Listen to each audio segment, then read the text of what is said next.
사랑하는 교우 여러분, 이번 한 주간 많이 힘드셨죠? 힘들다고 해야 되나 말해야 되나 고민되시죠? 우리 성도들의 힘든 얘기도 듣기도 하고 또 힘이 나는 이야기를 듣기도 합니다.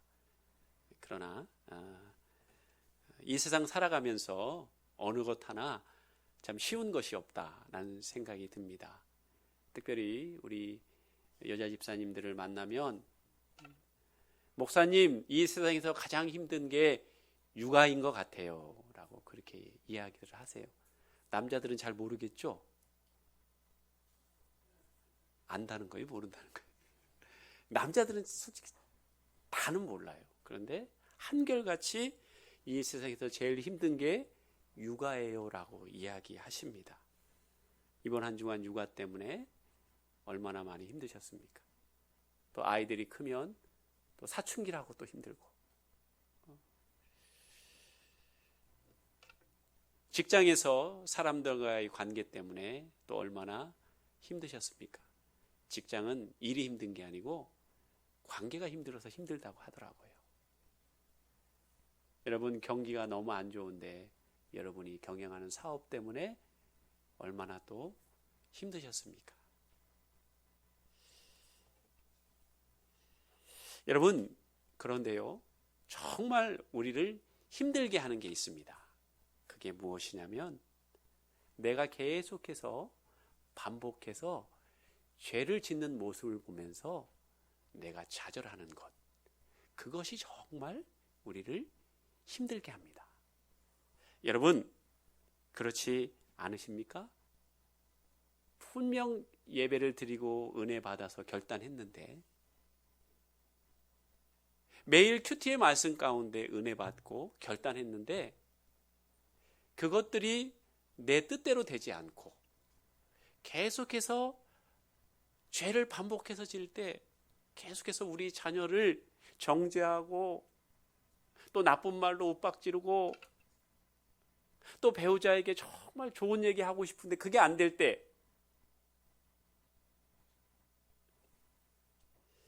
그때 우리 마음 가운데 이런 생각이 들지요.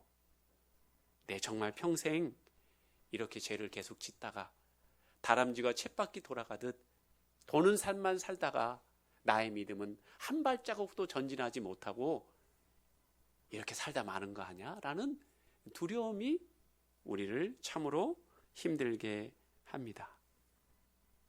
또 그때마다 마귀는 꼭 우리의 길을 대고 우리에게 이렇게 이야기하는 것 같아요. 내가 행동하는 거 잘 봐봐. 너는 죄인이야. 너 같은 게 어떻게 하나님 앞에 용서를 해달라고 빌 수 있겠어? 꼭 그렇게 우리를 정죄하는 것을 느끼게 됩니다. 지난 시간 우리는 요한일서 1장의 말씀을 통하여서 8절에 보면 인간은 누구나 다 죄인이다. 예외 없이 다 죄인이라고 그렇게 죄의 보편성에 대해서 이야기했고, 또 9절에서는 그러나 우리가 우리의 죄를 자백하면 그는 미쁘시고 의로하사 우리의 죄를 다 사하신다는 그런 말씀도 들었습니다. 즉 우리가 자백할 때마다 확실하게 우리 죄를 사해 주신다는 거예요. 근데 이 말씀을요, 이렇게 해석하는 사람들이 있었어요. 어차피 우리는 죄인이고 또 우리가 죄를 고백할 때마다 하나님께서 우리를 죄를 사해 주시니까 그냥 죄 지으면서 그럭저럭 살아가지, 이렇게 주장하는 사람들이 있었어요. 그러나 이 주장이요, 그때만 맞는 것이 아니에요. 지금도 마찬가지. 그래, 내 인생 다람쥐 쳇바퀴 돌아가듯 이렇게 살아야 되는 인생인가 보다. 그냥 이렇게 죄를 반복하면서 그냥 하나님 앞에 회개하면서 한 발자국도 더 건너지 못하는 그런 인생인가 보다라고 그렇게 좌절하는 사람들에게 오늘 사도 요한이 2장 1절과 2절에서 분명하게 이야기하고 있습니다. 아니야. 너의 삶은 전진할 수 있어. 너의 믿음은 죄를 극복할 수 있어. 너의 믿음은 하나님과 사귀면서 아무리 험악한 세상이라도 기쁨을 누릴 수 있는 삶이 가능해 라고 우리를 격려하시는 거예요. 자, 그러면서 대충 죄지며 살지라고 이야기하는 사람들에게 1절에서 이야기하고 있어요. 아니야, 죄 지으면 안 돼. 그러면서 만일 네가 죄를 안 지으려고 했는데 그래도 죄를 지으면 걱정할 거 없어. 아버지 앞에 우리에게 대언자가 있으니 곧 의로우신 예수 그리스도가 있기 때문이야 라고 우리를 위로하고 계십니다. 자, 여러분, 서커스장에 가본 적이 있으십니까? TV로만 보셨죠? 저는 가봤어요. 잘했죠? 늘 서커스장에 가면 빠지지 않는 게 있어요. 그게 뭔지 아시죠? 그네 타기 묘기입니다. 자, 그네 타기 묘기인데요. 자, 그 묘기를 펼칠 때마다 반드시 설치되는 것이 있어요. 그게 뭔지 아시죠? 그물이에요.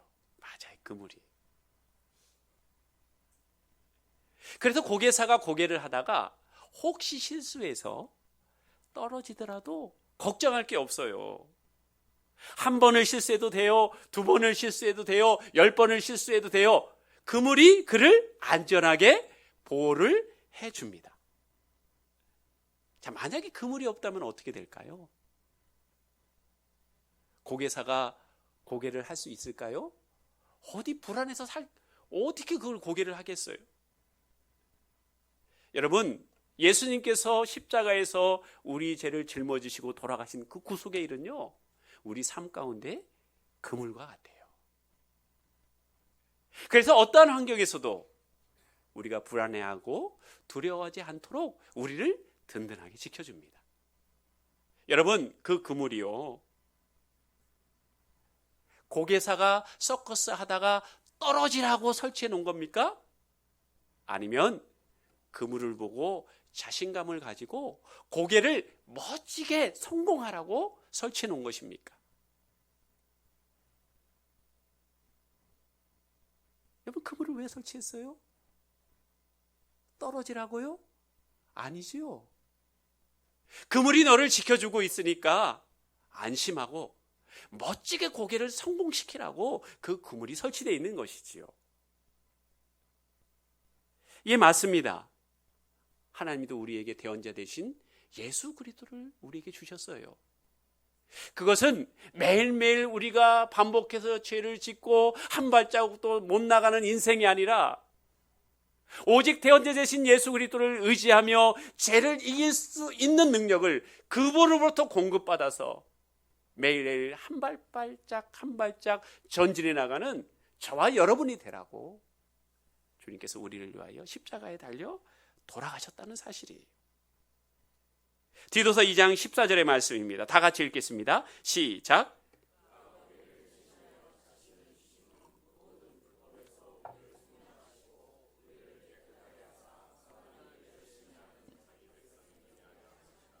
아멘. 예수님께서 십자가에 달려 돌아가신 목적이 뭐라고요? 우리를 속량하시고 뿐만 아니라 매일매일 반복하면서 죄를 짓는 것이 아니고 그 죄를 극복하고 선한 일에 열심을 하는 하나님과 같은 거룩한 백성이 되게 하시기 위한 거예요. 그래서 우리가 이 험악한 세상, 소망이 없을 것 같은 이 세상 속에서도 좌절하지 않고 하나님과 교제함으로 그분이 주시는 충만한 기쁨을 누리게 하기 위한 것임을 절대로 잊어서는 아니 되는 것입니다. 오늘 1절에 이렇게 나와 있습니다. 나의 자녀들아, 내가 이것을 너희에게 쓰면 너희로 죄를 범하지 않게 하려 함이라. 만일 누가 죄를 범하여도 아버지 앞에서 우리에게 대언자가 있으니 곧 의로우신 예수 그리스도시라. 나의 자녀들아로 시작합니다. 나의 자녀들아. 학자들은요, 요한 1서가 AD 85년경에 기록됐을 것이라고 측측합니다. 그렇다면 사도 요한의 인생의 거의 말년이에요. 그가 유언과 같이 이야기하고 있는 거예요. 오늘 2장 1절에 나의 자녀들아 라고 그렇게 이야기합니다. 나는 이제 곧 세상을 떠날 사람인데 너희들에게 꼭 하고 싶은 말이 있다. 이걸 잊어서는 안 된다. 그것이 무엇이냐? 바로 하나님과 교제하는 인생이 되는 것이야. 그러려면 죄를 범해서는 안 돼, 이거예요.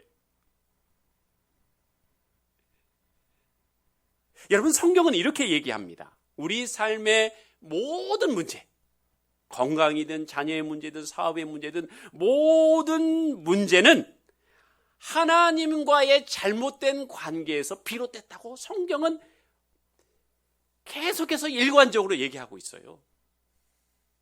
근본적인 문제가 어디라고요? 하나님과 나와의 관계가 틀어졌기 때문에 생기는 일이라고 분명히 이야기합니다. 자, 그렇기 때문에 오늘 사도 요한은 너희가 죄를 짓지 말라고 하는 이유는 뭐냐? 너희들이 앞으로 인생을 살아가는 데 있어서 어떤 문제든지 간에 내가 하나님과의 관계를 잘 유지하고 있으면 그게 별로 큰 문제가 되지 않는다는 확신하에서 우리에게 권면을 하고 있는 겁니다. 이번 지난 한 주간도 많은 문제들이 있었지요. 그 문제의 근본적인 핵심이 뭐라고요? 나와 하나님과의 관계가 문제가 생겼다는 거예요.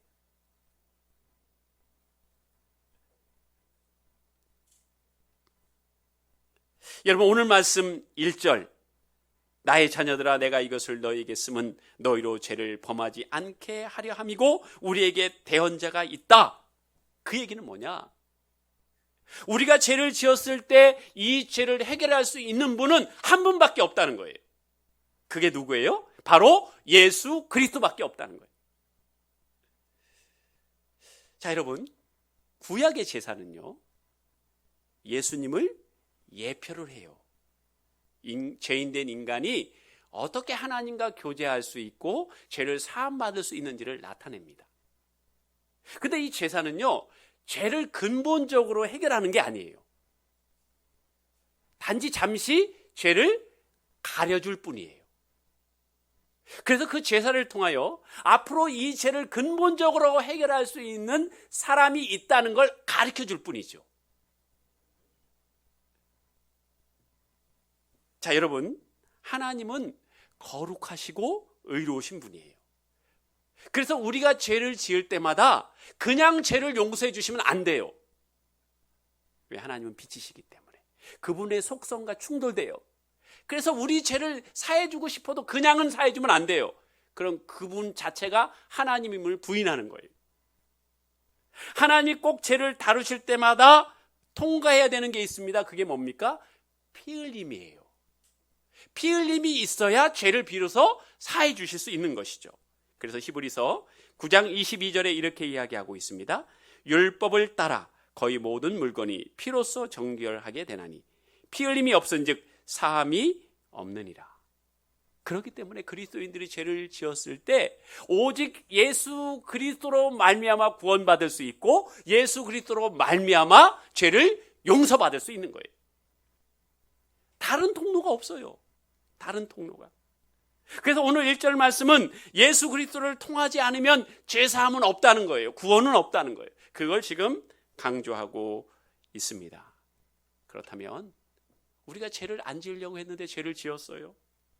여러분, 그때마다 우리를 힘들게 하는 게 뭐예요? 정죄의식이에요. 정죄의식.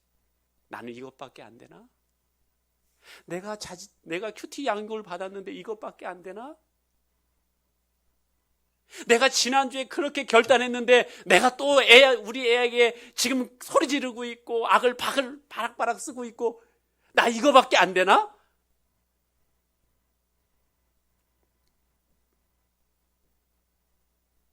이게 힘든 거거든요. 그렇죠? 기대감이 없다는 게 힘든 거예요. 자, 그렇다면 우리가 죄를 지었을 때 어떻게 그리스도께서 하나님과의 교제를 회복시키는지를 알면 우리가 설사 잘못해서 죄를 저지르라도 하나님과 교제를 회복할 뿐만 아니라 그 올바른 방법을 통해서 우리가 점점 발전할 뿐만 아니라 하나님의 일을 하는 선한 백성으로 하나님과의 온전한 교제까지 이른다는 놀라운 말씀이, 놀라운 진리가 여기에 숨겨져 있는 거예요. 자, 오늘 사도 요한은요 뭐라고 이야기합니까? 우리가 죄를 지었을 때 어떻게 하나님과의 교제를 회복할 수 있다고요? 누굴 통해서? 대언자를 통해서 가능하대요. 여러분, 대언자는요 파라클레이토스예요. 어디서 들어보셨을 거예요? 파라클레이토스. 이 얘기는 옆에서 도움을 주도록 부름받은 존재라는 뜻이에요. 일종의 이야기하면 변호사예요. 여러분, 재판장에서 아무나 변호인의 자리에 설 수 있는 건 아니에요. 변호사의 자격증이 있는 사람만이 변호인으로 설 수 있어요. 여러분, 그렇지 않습니까? 이 마찬가지예요. 거룩하신 하나님 앞에 대언자로서 설 수 있는 사람은 누구예요? 의로우신 예수 그리스도만 설 수 있는 거예요. 그래서 오직 예수인 거예요. 죄를 가지고 있으면 대언자가 될 수가 없어요. 자, 파라클레이토스라는 단어를 이야기할 때, 저거 보혜사 성령님을 지칭하는 단어인데 라고 생각하시는 분이 두 분 있었어요. 자, 요한복음 16장 7절. 그러나 내가 너희에게 실상을 말하노니 내가 떠나가는 것이 너희에게 유익이라. 내가 떠나가지 아니하면 보혜사가 너희에게 오시지 아니할 것이요 가면 내가 그를 너희에게 보내리니. 이 보혜사가 뭐냐? 파라클레이토스예요. 그래서 초대교회 교부들은 이렇게 이야기합니다. 성령님은 우리 안에서 중재하시고 대언하시고 예수 그리스도는 하늘에 있는 하나님 보좌 앞에서 우리를 대언하시는 분이다라는 것이죠. 그러니까 예수님도 성령님도 뭘 하시는 분이에요? 우리와 하나님과의 관계가 밀접할 수 있도록 우리를 돕는 변호사라는 얘기예요. 사단이 우리를 정죄할 때마다 참으로 괴롭지요. 그때 우리는 누굴 기억해야 돼요? 의로우신 예수 그리스도를 기억해야 돼요. 자, 오늘 말씀에 보면 이렇게 되어 있습니다. 만일 누가 죄를 범하여도 아버지 앞에서라고 되어 있어요. 아버지 앞에서. 여러분, 여기서 아버지 앞에서란 얘기는 영어로 before인데 얼굴과 얼굴을 항상 대면하고 있다 이런 뜻이에요. 재판정에서는 재판이 열렸을 때만 변호인이 우리를 변호할 수 있지만 하나님께서, 아니 대언자이신 예수 그리스도께서는 항상 주무시지도 않고 하나님과 대면하고 계세요. 자, 그래서 우리가 어떠한 죄를 지고 사단이 우리를 정죄할 때마다 예수 그리스도께서 그곳에서 말씀하세요. 성부 하나님, 저 사단이 정죄하는 게 다 맞습니다. 그러나 사단이 정죄하는 저 자녀를 내가 십자가의 보혈로 그의 죄를 사해 주었습니다. 그러면 끝이에요. 그러면 끝나는 거예요. 대언자가 뭐예요? 그 죄를 사하는 역할, 하나님으로부터 용서받을 수 있는 역할을 담당하시잖아요. 근데 그분이 졸지도 아니고 주무시지도 않고 우리가 죄를 지을 때마다 우리를 대언하는 자리에 계시다는 거예요. 여러분뿐만 아닙니다. 대언은 아무나 할 수 있는 게 아니에요. 누가 할 수 있어요? 의로우신 예수 그리스도만 가능한 거예요. 여러분, 의롭다는 건 뭡니까? 죄가 없다는 얘기예요. 육체를 입고 이 땅에 오셨지만 죄가 없으세요. 완전하신 분이에요. 여러분, 아까도 말씀드렸죠? 누가 대언자가 될 수 있어요? 의로우신 하나님 앞에 대언자가 될 수 있는 사람은 의로운 사람만 가능해요. 의로운 존재만. 결국 이 얘기는 무슨 말입니까? 오직 예수 그리스도만 하나님 앞에서 대언자로서의 사명을 감당할 수 있다는 거예요. 그분이 누구예요? 우리의 구주가 된다는 얘기예요. 자, 로마서 3장 25절에서 26절. 이 예수를 하나님이 그의 피로써 믿음으로 말미암는 화목제물로 세우셨으니 이는 하나님께서 길이 참으시는 중에 전에 지은 죄를 간과하심으로 자기의 의로우심을 나타내려 하심이니 곧 이때에 자기의 의로우심을 나타내사 자기도 의로우시며 또한 예수 믿는 자를 의롭다 하려 하심이라. 아멘. 자, 여러분, 의로우신 예수 그리스도로 대언자 되신 예수 그리스도를 믿는 사람에게 죄와 허물을 용서해 주시는 일이 의로우신 하나님과 하나님의 성품과 전혀 충돌하지 않는다는 얘기예요. 이해되세요? 의로우신 예수 그리스도를 믿는 자들에게 죄와 허물이 용서되는 것은 하나님의 의로우신 성품과 전혀 충돌이 일어나지 않고 오히려 그것을 통해서 하나님이 더욱더 의로우신 분이라 높임을 받는다는 얘기예요. 그렇기 때문에 대언자는 의로우신 예수 그리스도만 가능하다는 거죠. 뿐만 아닙니다. 그분은 인간의 몸을 입고 오셨다는 게 너무너무 은혜가 됩니다. 여러분, 예수님은요, 이 땅에 인간의 몸을 입고 오셨습니다. 그래서 우리를 너무너무 잘 압니다. 여러분, 이게 너무 은혜가 돼요. 잘 생각해 보셔요. 여러분 누굴 만날 때 편합니까? 어떤 사람을 만날 때 편합니까? 나를 너무나 잘 아는 사람. 우리가 그러죠? 불알 친구 만나면 좋다고. 왜 그래요? 내가 어렸을 때부터 어떻게 자라왔는지를 다 알거든요. 완벽하게는 몰라도 이 세상에 존재하는 사람 중에 내 고향 친구가 그래도 나를 잘 알아. 그렇기 때문에 뭐해요? 편해요. 감출 필요가 없으니까. 내 허물을 그대로 드러내도 흠이 안 돼. 그러나 다른 사람들을 만나면 어떻게 해요? 감춰야 돼요. 내가 화 잘 내는 사람인 걸 감춰야 돼요. 내가 욕심 많은 사람이라는 걸 감춰야 돼요. 내가 욕 잘하는 사람인 걸 감춰야 돼요. 내가 음란한 거 좋아하는 사람인 걸 감춰야 돼요. 그러니 힘들지요. 그렇죠? 그런데 예수님이 인간의 몸으로 입고 왔다는 건 뭐예요? 나의 모든 것을 완벽하게 이해하신다는 얘기예요. 그렇습니다. 예수님은요, 배고픔을 아세요. 40일 동안 굶어 보셨거든요. 경제적으로 어려워서 앞으로 어떻게 해야 되지 막막한 사람들의 마음을 아세요. 뿐만 아닙니다. 예수님은요, 외로움도 경험하셨어요. 여우도 잘 곳이 있는데 인자는 머리 둘 곳도 없다고 그랬잖아요. 그래서 모든 사람이 자기를 배척하고 모든 사람이 자기를 따돌려서 의지할 데 없는 외로운 마음이 있는 분을, 그 마음을 예수님이 너무나 잘 아세요. 뿐만 아니에요. 사람에게 배신당하고 가족에게 배신당해서 그 치를 떠는 그 사람의 마음도 알아요.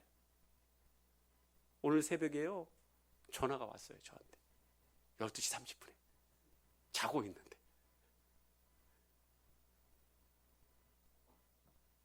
중학교 고등학교 동창한테 전화가 왔어요. 뭐라고 얘기하냐면 아내하고 두 자녀가 자기를 따돌린다는 거예요. 자녀가 몇 살이냐고 물어봤더니 21살하고 23살이래요. 자기를 아버지로 인정 안 한대요. 아내도 남편으로 인정 안 한대요. 그 저는요, 깜짝 놀라가지고 자살할까 봐 잠에서 번쩍 떠가지고 막 했더니 자살을 할 것 같지 않더라고요.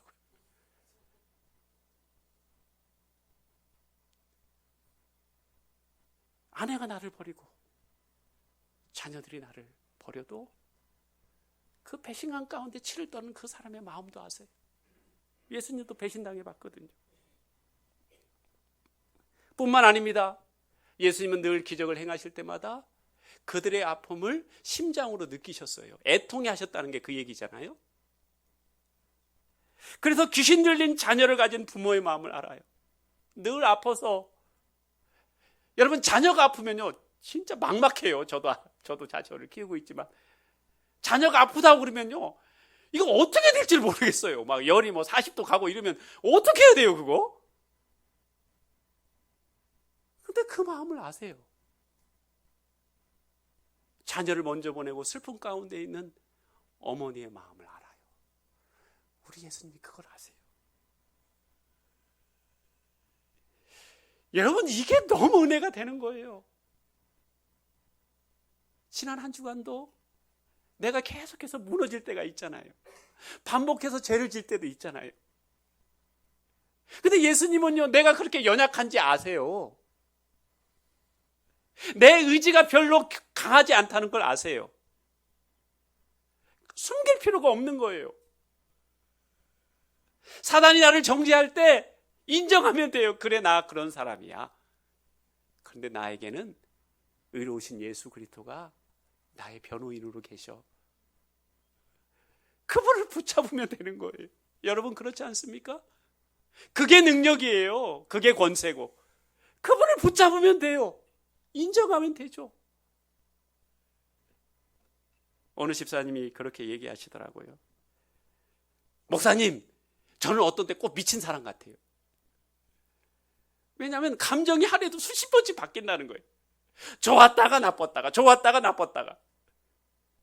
그러니까 자신이 볼 때는 자신이 미친 사람 같대요. 그리고 어떤 집사님은 또 이렇게 얘기할 때, 목사님, 하고 싶은 게 아무것도 없어요. 무기력하다는 얘기죠. 어떤 것도 하고 싶은 게 없대요. 그때 우리는 빼야 되겠다. 사단은 우리에게 너 그거밖에 안 돼. 그게 네 인생이야. 그게 네 모습이다. 라고 정죄하지만 우리는 내 모습을 그대로 가지고 대언자 되신 예수 그리스도를 붙잡기만 하면 그분이 우리에게 능력을 주세요. 힘을 주세요. 한 발 한 발 내디딜 수 있는 힘을 주세요. 그래서 궁극적으로 선한 일을 하는 그분의 백성을 삼으시고 그분과 교제하며 이 세상에서도 충만한 기쁨을 누리게 하는 백성으로 우리를 변화시킨다는 거예요. 그래서 그분이 인간의 몸을 입고 이 땅에 오신 거예요. 내가 너보다 더 잘 알아. 네 약한 모습 나에게 이야기해. 숨기지 마. 감추지 마. 인정해. 괜찮아. 나를 붙들어. 여러분, 그게 바로 예수에 담긴 놀라운 의미예요. 여러분, 저라고 지난 한 주간 힘든 일이 없겠어요? 있지요. 근데 이 말씀이 힘이 되는 거예요. 나보다 나를 더 잘하시는 예수님, 그분께만 가면 되는구나. 그분께만 가면 되는구나. 그럼 그분의 능력이 나로 하여금 죄를 이길 수 있고 두려움을 이길 수 있는 놀라운 사람으로 나를 반드시 변화시키겠구나는 확신이 드는 거예요.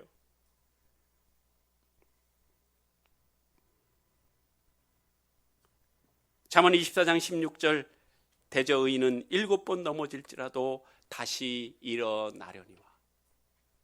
여러분, 이게 뭡니까? 내가 계속해서 죄를 범할 때마다, 반복해서 죄를 지을 때마다, 아이고 나는 안 되는구나 한 발짝도 전진할 수 없구나, 이렇게 좌절하는 인생이 아니라 대언자 되시는 예수 그리스도를 붙잡고, 아니야, 나는 일어나, 나는 그분께 나를 아뢰고 한 발 한 발 전진할 거야. 나는 죄를 이기는 인생을 살 거야. 내 앞으로 미래는 너무너무 기대돼. 이렇게 외치는 거죠. 여러분, 우리는 오직 우리의 대언자 되신 예수 그리스도를 의지하면 됩니다. 오늘 2절에 그렇게 말씀하고 있죠. 우리 죄를 위한 화목 제물이니. 여러분, 제사가 성공적으로 드려지려면요 3가지 요소가 있어야 돼요. 제사를 드리려는 사람, 대제사장, 제물. 구약시대 대제사장들은요 자신 스스로가 제물이 아니거든요. 그래서 반드시 제사를 드리러 온 사람들의 죄를 사해주는 역할을 하려면 제물을 가지고 와야 돼, 그 사람이. 무엇인가 내가 한 것을 내밀 수 있는 공로를 가지고 와야 돼요. 여러분 그렇지 않습니까? 근데 예수님은 뭐예요? 당신 스스로가 화목 제물이 되셨어요. 우리는 그냥 단지 나아가기만 하면 돼. 이게 놀라운 일이에요. 그래서 그분이 육체의 몸을 입고 이 땅에 오신 거예요. 화목 제물이 되어주기 위해서. 그렇기 때문에 하나님 앞에 나아가는 데 있어서 가로막힐 게 아무것도 없어요. 그분만 붙잡으면 돼요. 그분만 붙잡으면 죄를 이길 수 있는 힘이 있고 죄를 사함받는 놀라운 능력이 있는 거예요. 그렇기 때문에 이번 한 주간도 여러분이 결단하고 만일 죄를 지을 때 정죄 감정으로 절망과의 나락에 빠져들지 마시고 나의 대언자 되신 의로우신 예수 그리스도를 붙잡으시면 되는 거예요. 여러분 이렇게 예수님의 위대한 일, 나의 대언자 되신 예수님을 제대로 이해하면요, 우리는 자랑할 게 없다는 걸 알게 돼요. 내게 한 게 없죠. 내가 한 게 없거든요. 오직 예수님이 이루셨다고 그렇게 고백하는 인생이 됩니다. 여러분 우리가 대언자 되신 예수 그리스도를 붙잡으면요, 가정이 회복돼도 자랑할 게 하나도 없어요. 왜요? 이거 주님이 하셨어요. 나는 내가 얼마나 약한지 주님께 고백만 했는데 주님이 우리 가정을 이렇게 변화시키셨어요. 나는 우리 자녀들을 정죄하는 것밖에 잘하는 게 없는데 나의 연약함을 주님을 붙잡았더니 주님이 나를 이렇게 변화시키시고 우리 자녀들을 이렇게 변화시켰어요. 우리 교회가 세종시를 뒤엎는 거룩한 땅을 기경하는 그런 교회가 됐을 때 제가 주님 앞에 자랑할 게 뭐 있어요? 나는 아무런 능력 없는 목사인데 대언자 되신 의로우신 예수 그리스도를 붙잡았더니 주님께서 우리 교회를 이렇게 만드셨다고 하나님께 영광 올려드릴 것밖에 없는 인생인 것이죠. 이번 한 주간 여러분 사단의 목소리에 귀를 기울이시면 안 돼요. 여러분 우리는 거룩하신 하나님과 교제함을 통하여 이 땅에서도 참다운 기쁨을 맛보도록 하나님께서 이 땅에 보내신 하나님의 거룩한 자녀입니다. 사단의 목소리에 귀를 기울인 게 아니고 여러분이 죄를 지을 때마다 의로우신 예수 그리스도를 붙잡고 여러분의 연약함을 인정할 때 선을 행하는 아름다운 백성으로서 이번 한 주간 승리할 줄 믿습니다. 기도하겠습니다.